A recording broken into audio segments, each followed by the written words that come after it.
Friends, আজকে তোমাদের সামনে একটা রেসিপি নিয়ে এসেছি কুলের, মানে আচার বানাবো। তো কুলগুলোকে আমি মানে এরকম গোটা গোটা ছিল, সেটাকে আমি এরকম পুরো ফাটিয়েছি। আর এখানে গুড় নিয়েছি, হ্যাঁ। তো আরেক জাস্ট একটু লবণ দিয়ে দেবো, এটার মধ্যে লবণ দিচ্ছি। আর একটু হলুদ গুঁড়ো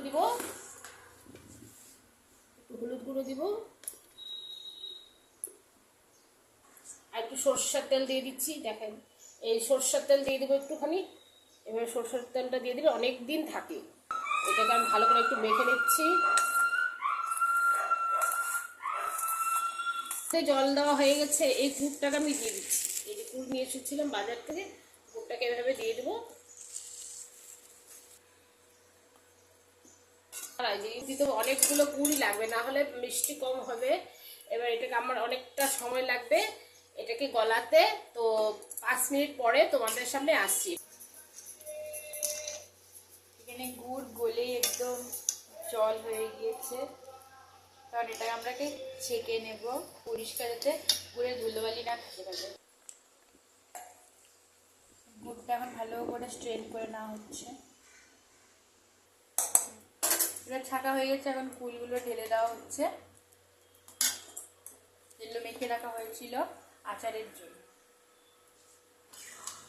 ও খুব টেস্টি, মুখের মানে লেল পড়ছে আমার। নামানোর আগে একটুখানি আমি একটু লঙ্কা গুঁড়ো দিয়ে দিচ্ছি, এই সানরাইজের লঙ্কা গুঁড়ো।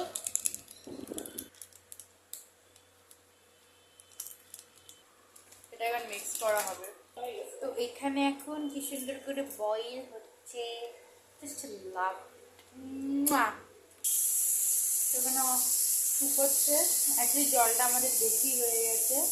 সেটা যতক্ষণ শুকা ততক্ষণ ওয়েট করা যাক। সেটা অলরেডি প্রায় হয়ে গেছে আমাদের আচার। এখানে গুঁড়া করেছিলাম মৌরি, ধনিয়া, আর একটু জিরে, আর একটু লঙ্কার গুঁড়ো, আর সব মিলে আজওয়ান সব দেওয়া এখানে হয়ে গেল। এখন এটা আমার কমপ্লিট রেডি হয়ে গেছে কুলের আচার।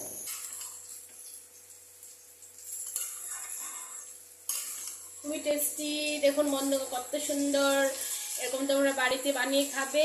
আর আমার কুলের আচারটা কেমন হয়েছে একবার কমেন্ট করে বলে দিবে। আমার কুলের আচার এখানে রেডি ফ্রেন্ডস। কেমন হয়েছে বলে দাও একটা কমেন্ট করে, আর একটা লাইক, একটা সাবস্ক্রাইব অবশ্যই চাই এই কুলের আচারের জন্য। তোমরা আমার রেসিপিটা দেখে বাড়িতে বানিয়ে খাবে। Thank you, bye bye. পরের ভিডিওতে দেখা করছি, বাই বাই, টেক কেয়ার।